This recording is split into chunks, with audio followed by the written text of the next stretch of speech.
చక్రి మహాలక్ష్మిని ఇంటికి తీసుకువెళ్లిన ప్రతాప్ హారిక ద్వారా ఆది కుట్ర తెలుసుకుని షాక్ ఇచ్చిన మహాలక్ష్మి అసలు ఇదంతా ఎలా జరిగిందనేది వీడియోని స్కిప్ చేయకుండా చివరి వరకు చూడండి. పొదరిల్లు రేపటి ఎపిసోడ్స్లో ఏం జరగబోతుందో ముందుగా తెలుసుకోవాలి అనుకుంటే వీడియోని లైక్ చేసి ఛానల్ని సబ్స్క్రైబ్ చేసుకుని పక్కనే ఉన్న బెల్ సింబల్లో ఆల్ పై క్లిక్ చేయండి. చక్రి మహాలక్ష్మి ఇద్దరు ఒకటవ్వాలని మీరు కూడా కోరుకుంటే కామెంట్లో ఎస్ అని టైప్ చేయండి. మొత్తం మీద చూసుకున్నట్లయితే ప్రతాప్కి చక్రికి మధ్య జరిగిన ఛాలెంజ్ విషయం కేశవకు చెప్తే కేశవ ధైర్యం చెప్పడంతో ఇంకా చక్రి అయితే ప్రశాంతంగా ఉంటాడు.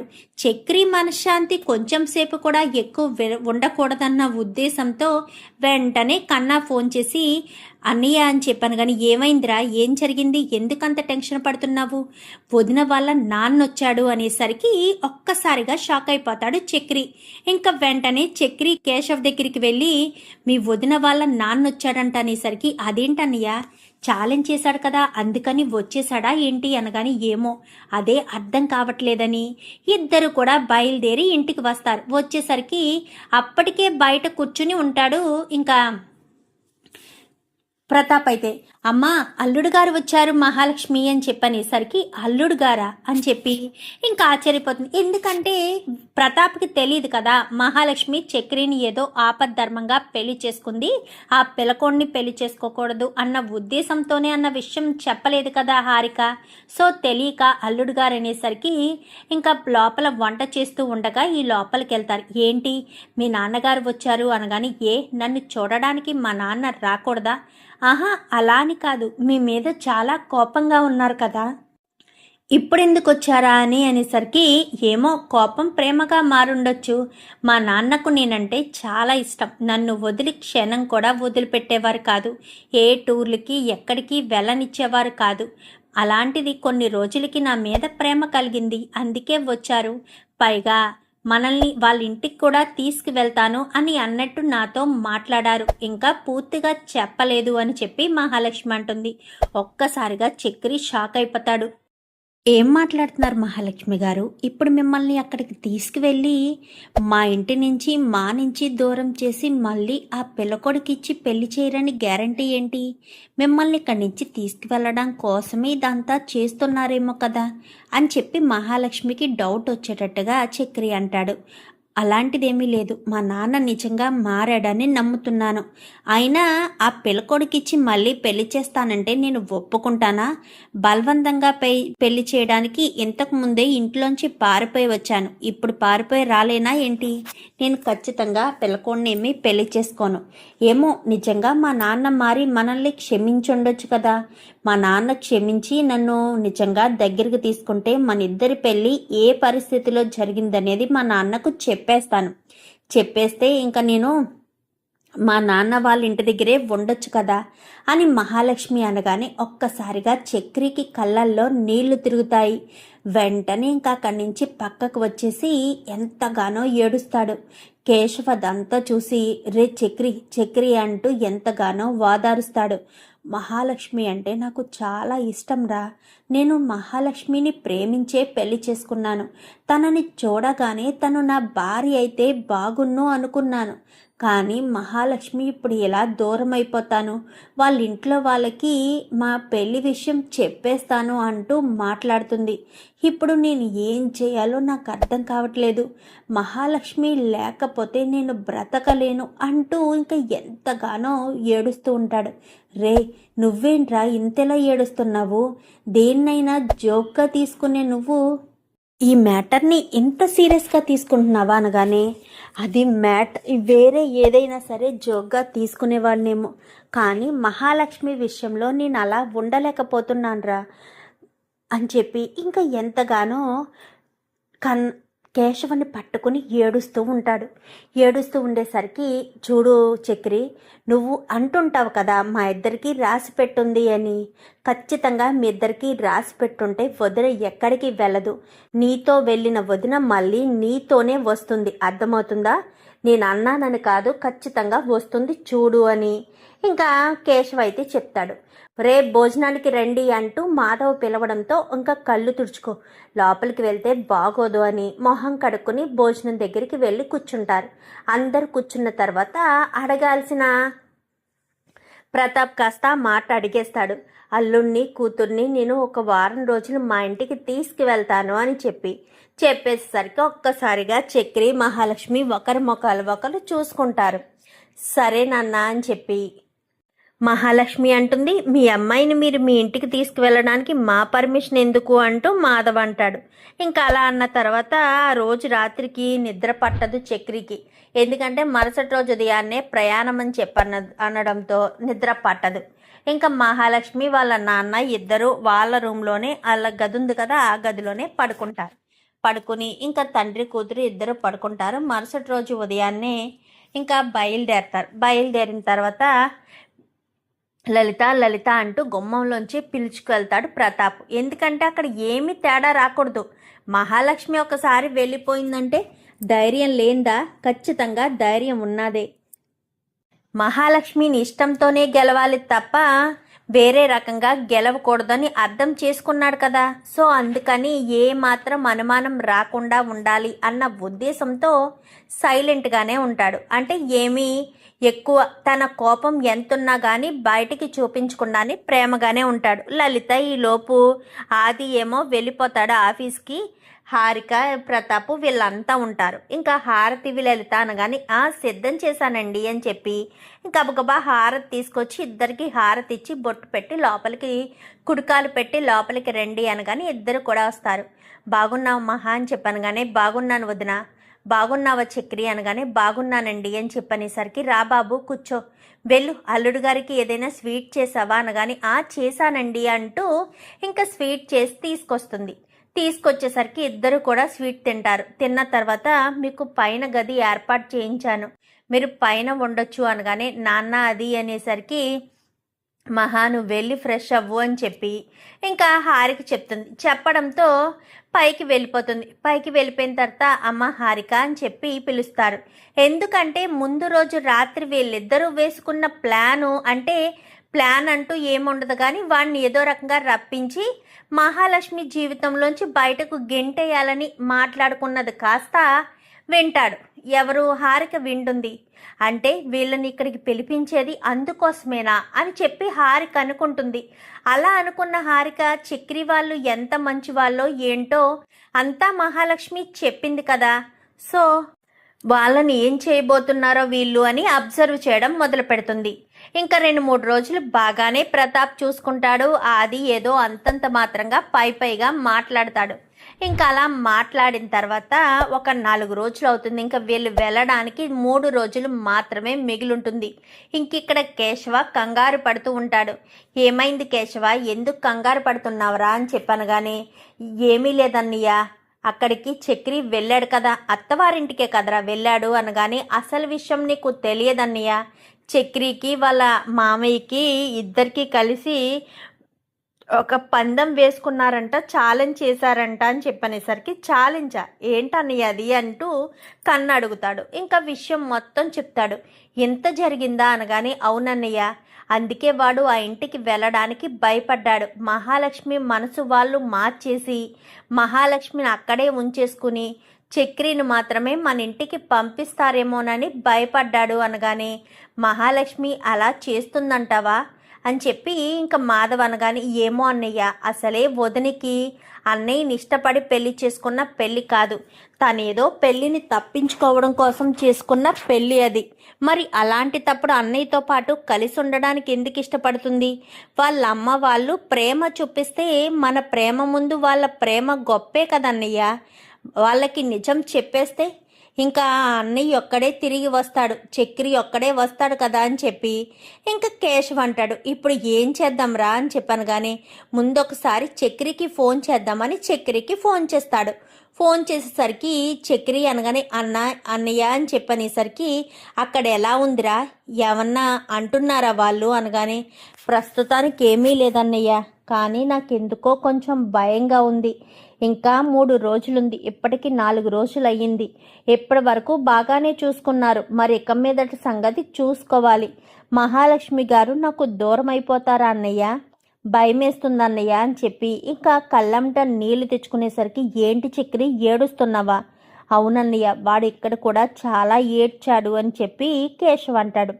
ఒరే చక్రి, నీ మనస్సాక్షినే నువ్వు నమ్ముకో, నీ మనస్సాక్షి ఏం చెప్తే అదే విను. కానీ ఒక్కటి మాత్రం గుర్తుపెట్టుకో, మహాలక్ష్మి ఇంటి కోడలు, అర్థమవుతుందా? ఈ ఇంటి కోడలు అన్న విషయాన్ని మాత్రం మర్చిపోవద్దు. నువ్వు మహాలక్ష్మిని వాళ్ళ అమ్మ వాళ్ళ ఇంటికి తీసుకువెళ్ళావు, మళ్ళీ మహాలక్ష్మిని ఇక్కడికి తీసుకురావాలి, అంతే. వెనక ముందు ఆలోచించకు అని చెప్పాను. కానీ అలాగే అన్నయ్య, ఏదైనా వస్తే చూసుకుంటాము, కానీ మహా మనసు మాత్రం బాధ పెట్టకు అనగాని, సరే అన్నయ్య అని చెప్పి ఇంకా చక్రితో అయితే వీళ్ళు మాట్లాడతారు. మాట్లాడిన తర్వాత సరే అని ఇంకా వాళ్ళ పని వాళ్ళు చేసుకుంటూ ఉండగా, అల్లుడు గారు అంటూ సుమారు 10 గంటల సమయంలో పిలుస్తారు. ఇంకా చక్రినైతే పిలిచేసరికి చక్రి కిందకు వస్తాడు. కిందకు వచ్చేసరికి, మహా నీతో మాట్లాడాలి అనగాని, ఏంటొదనా అనేసరికి, అమ్మ హారిక అని చెప్పి పిలిచేస్తాడు. ఇంకా మామగారైతే, చెప్తాను, మళ్ళీ వచ్చి చెప్తాను, ఎందుకో మామయ్య పిలుస్తున్నారనగానే మామయ్య దగ్గరికి వెళ్తుంది. హారిక, నీ దగ్గర 10 లక్షల రూపాయలు పెట్టాడంట కదా, అది ఆ డబ్బులు తీసుకురాను. కానీ అలాగే మామయ్య అని చెప్పనేసరికి, మహాలక్ష్మి పైన ఉంటుందేమో చెప్దాం అనుకుంటుంది. ఇంకా మహాలక్ష్మి పైన ఉండకుండా హారిక వెనకాలే హాల్లోకి వచ్చేస్తుంది. ఇదేంటి, మహాలక్ష్మి ఉండమని చెప్పాను కదా, ఇప్పుడు ఈ విషయం మహాలక్ష్మికి ఎలా చెప్పాలి, వీళ్ళు ఇదంతా ప్లాన్ చేశారు అన్న విషయం ఎలా చెప్పాలి అని ఆలోచిస్తూ ఉంటుంది. ఎందుకంటే ముందు రోజు రాత్రి ఆది ఇటు ప్రతాపు ఇద్దరు కూడా పైన టెర్రస్ మీద మాట్లాడుకుంటారు. రేపు వాడికి 10 లక్షలు ఇచ్చి 10 గంటల సమయంలో పంపిస్తాను, ఆ సమయంలో రౌడీలు వాడిని పట్టుకుని ఆ డబ్బుల్ని వాడిని కూడా దాచిపెట్టేయాలి. సుమారు ఒక 3 రోజుల వరకు వాడిని దాచిపెట్టేస్తే డబ్బులు తీసుకుని వాడు పారిపోయాడు అని మహాలక్ష్మిని నమ్మించొచ్చు. ఆ తర్వాత వదిలేసిన వాడు వచ్చినా ఆ డబ్బులు వాడే ఖర్చు పెట్టేసుకున్నాడని, డబ్బుకి విలువుంది తప్ప నీకు విలువ లేదని మహా మనసును మార్చేసి, వాడు కట్టిన తాళిని వాడి మొహం మీదే విసిరి కొట్టేద్దాము, వాడిని ఇంటి నుంచి బయటకు గెంటేద్దాము అని ఇద్దరు కూడా ప్లాన్ చేసుకుంటారు. ఆ ప్లాన్ని కాస్త హారిక వినేస్తుంది. అది మహాలక్ష్మికి చెప్పాలని ఎంతగానో ప్రయత్నం చేస్తుంది, కానీ మహాలక్ష్మికి చెప్పడానికి అవకాశం ఉండదు. ఇంకా 10 లక్షలు సూట్ కేసు తీసుకొచ్చి, ఇదిగోండి మామయ్య గారు అని చెప్పి టేబుల్ మీద పెడుతుంది. బాబు చక్రి, కొంచెం ఏమనుకోకపోతే ఆది ఆఫీస్కి వెళ్ళిపోయాడు, ఈ 10 లక్షల క్యాష్ కొంచెం అకౌంట్లో వేయగలవా? నేను బయటికి రావడం లేదు కదా, బ్యాంకులో కూడా చాలామంది తెలిసిన వాళ్ళు ఉంటారు, నన్ను పదే ప్రశ్నిస్తూ ఉంటే నేను తట్టుకోలేను బాబు, దయచేసి నా బాధను అర్థం చేసుకోండి, వెళ్ళి బ్యాంకు డిపాజిట్ చేసేయండి అనగానే, నేను వస్తాను ఉండు అని చెప్పి మహాలక్ష్మి అంటుంది. అమ్మయ్య, మహా కూడా వెళ్తే ఇంకా ఎలాంటి ఇబ్బంది ఉండదు అని ఇంకా హారిక అనుకునే లోపే, అమ్మ మహా, అదేంటమ్మా నువ్వు వెళ్తానంటున్నావు, ఉన్నది వారం రోజుల్లో 4 రోజులు అయ్యేపోయాయి, నువ్వు ఇప్పుడు వెళ్తే నాకు తోచదు, నువ్వు నాతోనే ఉండాలమ్మా, నన్ను వదిలి ఎటు వెళ్ళొద్దు, ప్లీజ్ మహా, కొన్ని రోజులైనా నువ్వు నాతో ఉండు అని చెప్పి ఇంకా ప్రతాప్ అనడంతో, ఇంకా తండ్రి అంత ప్రేమగా అడిగేసరికి ఇంకేం చేస్తుంది, ఏమీ అనే పరిస్థితి లేదు కదా. సో సరే నాన్న, చక్రి నువ్వు జాగ్రత్తగా వెళ్ళి త్వరగా వచ్చేసాయి, అక్కడ ఎవరొకరు ఉంటారు, నీకు బ్యాంకులో అమౌంట్ ఎలా డిపాజిట్ చేయాలో తెలియకపోతే ఎవరొకరు అడుగు అని చెప్పాను. కానీ సరే అని చెప్పి ఇంకా బయలుదేరేసరికి ఇంకా బయలుదేరిన తర్వాత 1 గంట వరకు ఇంకా రావట్లేదేంటి, వీళ్ళు ప్లాన్ ఇంప్లిమెంట్ చేసేసారా అని భయపడుతూనే ఉంటుంది హారిక అయితే. ఈలోపు మహా ఒంటరిగా కనబడడంతో మహాన్ చేపట్టుకుని గదిలోకి తీసుకెళ్ళి, అసలు వీళ్ళు ఏం చేస్తున్నారు నీకు తెలుసా మహా అని చెప్పాను. కానీ ఏమైంది వదిన, ఎవరేం చేస్తున్నారు, వాళ్ళు చక్రిని 10 లక్షలు ఇచ్చి ఉత్తినే పంపించారనుకుంటున్నావా, బ్యాంకుకి పంపించారు అనగానే, బ్యాంకుకి పంపించలేదు, ట్రాప్లో ఇరికించడానికి పంపించారు, చక్రి సాయంత్రం వరకు కాదు కదా 3 రోజుల వరకు రాడు, చక్రి ఫోను పనిచేయదు, ఈలోపు చక్రి మీద దొంగతనం వేస్తారు, బ్యాంకుకు రాలేదు, డబ్బులు మనిషి రెండు మాయమైపోయారు అని చెప్తాడు. ఇంకా వారం రోజుల తర్వాత చక్రిని వదిలేస్తారు. చక్రిని ముందుకొచ్చిన డబ్బులు ఉండవు కదా, డబ్బులు వీళ్ళ ప్లాన్ ప్రకారం తీసేసుకుంటారు కాబట్టి డబ్బులు లేకపోతే ఆ డబ్బుల్ని చక్రియే వాడుకున్నాడని నిన్ను నమ్మిస్తారు. చక్రి జీవితంలోంచి నిన్ను శాశ్వతంగా విడదీసి వాళ్ళకి నచ్చిన వాడికి, ఆ భూషణ్కైనా అవ్వచ్చు, ఎవరికైనా కావచ్చు, నిన్నిచ్చి పెళ్లి చేస్తారు. అది వీళ్ళ ప్లాన్. ఈ విషయం చెప్పడం కోసమనే ఉదయం చక్రికి డబ్బులు ఇవ్వకముందే నిన్ను పిలిచాను. ఈలోపు మామయ్య గారు పిలవడంతో నువ్వు అటు వెళ్ళిపోయావు. నేను రావాల్సిన పరిస్థితి వచ్చింది. ఇదా మహా జరిగింది అనగానే, అంటే ఇదంతా ప్లాన్ ప్రకారమే చేశారా అని చెప్పాను. కానీ అవును అనేసరికి ఈలోపు ఆది వస్తాడు. నాన్న నాన్న అంటూ హడావిడిగా వస్తాడు. చూడు మీ అన్నయ్య వచ్చాడు, ఏం గేమ్ ప్లే చేస్తాడో అనుకుంటూ ఇద్దరు హాల్లోకి వస్తారు. ఏమైందిరా అనగానే, బ్యాంక్ మేనేజర్ కాల్ చేశాడు నాన్న, బావ ఇంకా డబ్బులు తీసుకుని అక్కడికి వెళ్ళలేదంట. 10 లక్షలు తీసుకుని ఎక్కడికి వెళ్ళుంటాడు? 10 లక్షలు ఏమై ఉంటుంది? ఎప్పుడు బయలుదేరాడు అనగానే, ఎప్పుడో ఉదయం 10 గంటలకే వెళ్ళాడురా. 10 గంటలంటే ఇప్పుడు సుమారు 2 అవుతుంది. 10 గంటలంటే 4 గంటలయింది. ఈ 4 గంటలు ఎందుకు నాన్న? గట్టిగా అయితే ఇక్కడి నుంచి 1/2 అవర్ ఉంటుంది బ్యాంకు. వెళ్ళడానికి ఒక 1/2 అవర్, పోనీ అక్కడ ఒక 1/2 అవర్ వెయిట్ చేశారు అంటే ఇంకొక 1/2 అవర్ వేసుకోవచ్చు. 1.5 అవర్లో తిరిగి రావచ్చు. మరి ఇప్పటి వరకు రాకపోవడం ఏంటి? ఉండు ఇప్పుడే ఫోన్ చేసి చెక్ చేస్తాను అంటూ ఫోన్ చేస్తాడు. ఫోన్ చేసేసరికి ఇంకా ఫోన్ స్విచ్ ఆఫ్ వస్తుంది నాన్న అని చెప్పి ఇంకా మాట్లాడుతూ ఉండగానే క్లాప్స్ కొట్టుకుంటూ మహా వస్తుంది. వావ్ సూపర్ రా, మీ తండ్రి కొడుకులిద్దరూ బాగానే ప్లాన్ చేశారు నా భర్తను దొంగని చెయ్యడానికి అంటూ మాట్లాడేసరికి, ఏం మాట్లాడుతున్నావు మహా? మేము చక్రిని దొంగను చేయడం ఏంటి అనగానే, నాకు తెలియదు అనుకుంటున్నారా? చక్రి 10 లక్షలు తీసుకుని బయటికి వెళ్ళడానికి కారణం మీరు. బ్యాంకుకి మీరు వెళ్తే సరిపోయేదానికి చక్రిని పంపించారు. ఎందుకంటే చక్రి మీద దొంగతనం మోపడానికి. ఇప్పుడు చక్రి మీ అండర్లో మీ మనుషులతో కిడ్నాప్ అయ్యుండి తను బందీగా ఉన్నాడు. బందీగా ఉండడంతో తన ఫోన్ స్విచ్ ఆఫ్ వస్తుంది. సో చక్రిని ఎక్కడున్నాడో ఏంటో తెలుసుకోలేరు. మీరేమో పోలీస్ కంప్లైంట్ ఇస్తే మీ గుట్టు బయటపడుతుందని పోలీస్ కంప్లైంట్ వద్దు, రాని ఎప్పటికొస్తే అప్పటికే చూద్దామన్నట్టు ఎంతో మంచిగా నాతో మాట్లాడతారు. అసలు మీరు వేసిన ప్లాన్ ఇది కదా? చక్రి ఎక్కడున్నాడన్నయ్య? ఎక్కడ దాచిపెట్టారు చక్రిని? ఇంత చీప్ ట్రిక్స్ ప్లే చేస్తారని అనుకోలేదు. నాన్న ఎప్పుడూ లేనిది నా మీద ఇంత ప్రేమ కురిపిస్తుంటే నిజంగానే నా మీద ప్రేమ ఉందేమో, ప్రేమతోనే నా ఇంటికి వచ్చారు అనుకున్నాను. కానీ అది ప్రేమతో కాదు, కావాలనే ఇంటికి వచ్చారు అని ఇప్పుడు అర్థమైంది. ఏంటి చక్రి నువ్వు ఛాలెంజ్ చేసుకున్నారా? చక్రి జీవితంలోంచి నన్ను తప్పించి నా మెళ్ళో కట్టిన తాల్ని చక్రి మొహం మీద కొట్టేటట్టు చేద్దామనుకున్నారా? అది ఎప్పటికీ జరగదు నాన్న. చక్రి ఎక్కడున్నాడో 1/2 గంటలో ఇక్కడ నా కళ్ళ ముందు ఉండాలి, లేకపోతే నేను ఊరుకోను అనేసరికి, మా దగ్గర లేడు అనగానే, నువ్వు అబద్ధం చెప్పొద్దన్నా, నువ్వు నిజం మాత్రమే చెప్పు. అది అబద్ధం చెప్పి ఎవరిని మోసం చేద్దామనుకుంటున్నావు? నువ్వు నన్ను మోసం చేద్దామన్న ఉద్దేశంతో ఉన్నావా? అది ఎప్పటికీ జరగదు. నువ్వు నన్ను మోసం చేయలేవు. కానీ చెప్పాది ఎక్కడా అని చెప్పాను. కానీ అది అనేసరికి, చెప్పాది అని చెప్పనేసరికి, సరే చెప్తాను, మహాలక్ష్మి పిలిపిస్తాను అని చెప్పి వెంటనే ఇంకా ఫోన్ చేసి చక్రిని తీసుకురండి అనగానే, అదేంటి సార్ అని చెప్పనేసరికి, చెప్పింది చెయ్యండి అనేసరికి చక్రిని సూట్ కేసుని ఇద్దరిని కూడా తీసుకొస్తారు. అప్పటికే చక్రిని కొట్టేసి ఉండడంతో గుమ్మం ముందే వదిలేసి వెళ్ళేసరికి చక్రి అడుగు తీసి అడుగు వెయ్యలేకపోతాడు. గబ్బా మహాలక్ష్మి వెళ్తుంది. చక్రి పడబోతూ ఉంటే పట్టుకుంటుంది. పట్టుకునేసరికి, అసలు మీరు మనుషులేనా? మీరు ఎంత దారుణంగా ఎంత దరిద్రంగా ప్రవర్తిస్తారని అస్సలు అనుకోలేదు. చక్రిని ఇలా దెబ్బలు కొడతారా? చచ్చేలా కొడతారా? ఇదిగోండి మీ 10 లక్షలు అంటూ వాళ్ళ ముఖాన్ని విసిరి చక్రి పద వెళ్దామనగానే, ఎక్కడికి మహాలక్ష్మి, ఎక్కడికి వెళ్తున్నారు అనగానే, వెళ్ళిపోతున్నావు నాన్న, ఇంకెప్పుడు దయచేసి మా ఇంటి దరిదాపుల్లో కూడా రావద్దు. నేను ఇక్కడ ఉండడం కంటే అక్కడ ఉండడమే మంచిది, నాకు అక్కడే సంతోషం కూడా.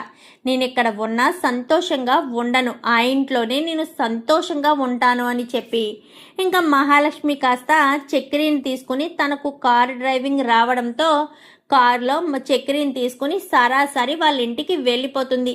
వెళ్ళిపోయి పెద్ది పెద్ది అంటూ పిలవడంతో ఇంకా కేశవ మాధవ ఇద్దరు బయటకు వస్తారు. ఇలా రండి అని ఇద్దరిని కారు దగ్గరికి తీసుకెళ్లి చక్రిని కారులోంచి దింపేసరికి అప్పటికే చక్రికి ఒంటి నిండా గాయాలు రక్తాలు ఉంటాయి. రే ఏమైందిరా అనగానే, ముందు లోపలికి తీసుకువెళ్తాం పెద్ది అని లోపలికి తీసుకువెళ్తారు. తీసుకువెళ్ళి బయట మంచం మీద పడుకోబెట్టేసరికి, ఏమైందిరా ఏంటిదంతా అని చెప్పాను. కానీ అదో పెద్ద కథ, అదంతా కాదు, ముందు తనకి ట్రీట్మెంట్ చేయండి, తర్వాత విషయాలు తర్వాత మాట్లాడుకుందామని మహాలక్ష్మి చెప్పడంతో సరేనని ఇంకా మహాలక్ష్మి వాళ్ళు చక్రికి ట్రీట్మెంట్ చేయమని చెప్పి సరాసరి కారు వేసుకుని మళ్ళీ వాళ్ళ ఇంటికి వెళ్తుంది. చూడండి నాన్న, ఇన్ని రోజులు నేను చక్రిని భూషణ్ణి పెళ్లి చేసుకోవడం ఇష్టం లేకనే చక్రిని ఆపద్ధర్మంగా నా మెడలో తాళి కట్టించుకుని మరీ పెళ్లి చేసుకున్నాను. నిజానికి తనను ప్రేమించి కాదు. ఇప్పుడు చెప్తున్నాను, చక్రిని నేను నిజంగానే ప్రేమిస్తున్నాను.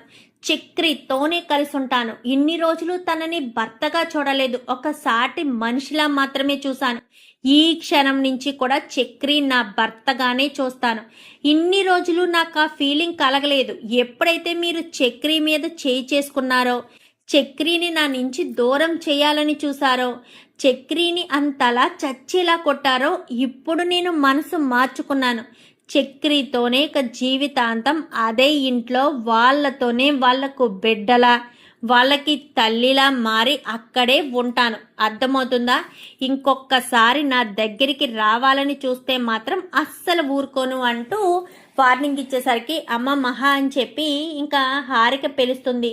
చాలా థ్యాంక్స్ వదిన, ఇంకా నేను వెళ్ళొస్తాను. ఈ ఇంటికి వస్తే నాకు ఎలాంటి అవమానాలు ఎదురవుతాయో బాగా అర్థమైంది అని అక్కడి నుంచి కాస్త మహాలక్ష్మి ఇంటికి వచ్చేస్తుంది. ఇంటికి వచ్చేసరికి చక్రికి మొత్తం కట్లు కట్టి చక్రిని పడుకోబెడతారు. పెద్ది చక్రికి ఏదైనా తినడానికి తీసుకురానగానే గబగబా తీసుకొస్తాడు.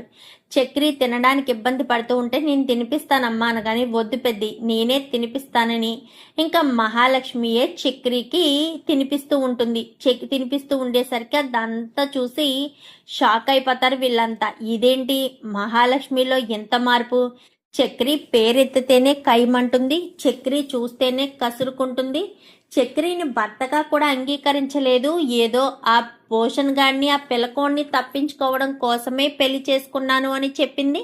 మరి ఇప్పుడేంటి చక్రి మీద ఎంత ప్రేమ కురిపిస్తుంది, ఎంత ప్రేమగా ఉంది అని చెప్పి అనుకుంటూ ఉంటారు. అనుకుంటూ ఉండేసరికి ఇంకా కడుపు నిండా భోజనం పెట్టి టాబ్లెట్లు వేసుకుని పడుకో చక్రి అని చెప్పి ఇంకా అక్కడి నుంచి కాస్త వెళ్ళిపోతుంది. వెళ్ళిపోయేసరికి, ఏంటన్నా ఏంటి మార్పు వచ్చినందుకు సంతోషపడాలి కదరా. చక్రి ఎంతగానో మహాలక్ష్మిని ఇష్టపడ్డాడు. మహాలక్ష్మి కూడా చక్రిని ఇష్టపడడం మొదలు పెడుతుందేమో. వీళ్ళిద్దరి మధ్య ప్రేమాయణం నడవబోతుందేమో, చూద్దాము అని చెప్పి ఇంకా కేశవతో చక్రి అంటూ ఉంటాడు, మాధవ్ అంటూ ఉంటాడు.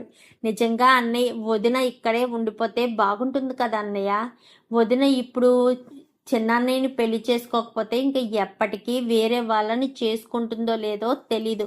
ఒకవేళ చేసుకుంటే ఇంకా మనకు ఎప్పటికీ దగ్గర కాదు. వదిన మనం సొంత తల్లిలా సొంత వదినమ్మలా భావిస్తున్నాం కాబట్టి దేవుడు మన మొర ఆలకించి వదిన్ని మన దగ్గరే ఉంచేశాడేమో, వదిన మన దగ్గర నుంచి వెళ్ళదేమో అని చెప్పి ఇంకా కేశవ్ అంటాడు. అది ఒక అందుకు మంచిదే కదా. చక్రి మహాలక్ష్మి ఇద్దరు ఒకటైతే అంతకు మించిన సంతోషం ఏముంటుంది? వాడి ప్రేమ కూడా గెలిచినట్టుంటుంది. మహాలక్ష్మి లాంటి అమ్మాయి మన ఇంటి కోడలైతే అంతకు మించిన ఆనందం మనకు మరొకటి ఉంటుందా అని మాధవ్ అంటాడు. అవునన్నయ్య, నువ్వు చెప్పేది 100% నిజమని కేశవ కన్నా ఇద్దరు కూడా అనేసరికి ఇంకా మహాలక్ష్మి కొంచెం చక్రి నార్మల్ అయ్యేంత వరకు కూడా చక్రికి సంబంధించిన ప్రతి పని కూడా మహాలక్ష్మియే చూసుకుని దగ్గరుండి చక్రిని బాగు చేసుకుంటుంది. చూద్దాం మరి రాబోయే ఎపిసోడ్స్లో ఇలాగే జరిగి మహాలక్ష్మికి చక్రి మీద ప్రేమ కలగాలని, ఆ ప్రేమను చక్రి మహాలక్ష్మి ఇద్దరు పంచుకోవాలని మీరు కూడా కోరుకుంటే వీడియో నచ్చితే లైక్ చేసి ఛానల్ని సబ్స్క్రైబ్ చేసుకొని పక్కనే ఉన్న బెల్ సింబల్లో ఆల్ పై క్లిక్ చేయండి. Thank you for watching.